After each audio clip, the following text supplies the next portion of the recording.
হামলা পাল্টা হামলায় তুঙ্গে ইসরায়েল হিজবুল্লাহর মধ্যে উত্তেজনা। বুধবার তেল আবিবের দখলকৃত গোলান মালভূমিতে মুহুর্মুহু রকেট হামলা চালিয়েছে লেবাননের সশস্ত্র গোষ্ঠী হিজবুল্লাহ।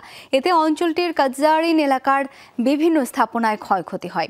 এর আগে হিজবুল্লাহর বিভিন্ন অস্ত্র ঘাঁটিতে হামলা চালায় ইসরায়েলি বাহিনী। তারই কয়েক ঘন্টা পর এই জবাব দিল লেবাননের সশস্ত্র গোষ্ঠীটি। সিলন ফ্যামিলি ব্লেন্ডের কড়ালিকার আর সতেজ স্বাদের পারফেক্ট ব্লেন্ডে স্বপ্নেরা মিলুক টানা। ইসরায়েলের দখলকৃত গোলান মালভূমির দৃশ্য এটি। হিজবুল্লাহর হামলায় জ্বলছে ঘরবাড়ি। বুধবার মুহুর্মুহু রকেট হামলা চালানো হয় ইসরায়েলি অবৈধ বসতি লক্ষ্য করে। ইসরায়েল বলছে লেবানন থেকে 50টিরও বেশি রকেট ছোড়া হয়েছে গোলান মালভূমিতে। মুহুর্মুহু সেই হামলার ভিডিও ফুটেজও প্রকাশ করা হয়েছে।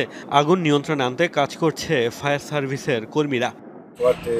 সকালে কাজরিনে সতর্কতা সাইরেন বাজানো হয়। হামলার পর স্থানীয় কর্তৃপক্ষের কর্মীরা বিভিন্ন এলাকায় গিয়েছে। কয়েকটি ঘর ক্ষতিগ্রস্ত হয়েছে, এতে কেউ মারা যায়নি। একজন আহত হয়েছে, আর কয়েকজন আতঙ্কিত হয়ে পড়েছিল। হিজবুল্লাহর দাবি, লেবাননের ভূখণ্ডে ইসরায়েলের মঙ্গলবারের হামলার জবাবে এই পাল্টা অভিযান। এদিন লেবাননের বেশ অভ্যন্তরে হামলা চালায় তেল আবিব। সীমান্ত থেকে প্রায় 80 কিলোমিটার ভেতরে হিজবুল্লাহর অস্ত্র ঘাঁটিতে হামলা চালায় তারা, যা চলমান যুদ্ধে বড় ধরনের উস্কানি হিসেবে দেখছে লেবাননের গোষ্ঠীটি। এর আগে মঙ্গলবার রাতভর ইসরায়েলে 135টি রকেট ছোড়ে হিজবুল্লাহ। পশ্চিম গ্যালিলি সহ উত্তরাঞ্চলের বিভিন্ন এলাকায় ছোড়া হয় এসব রকেট। মোস্তফা মাহমুদ, যমুনা নিউজ।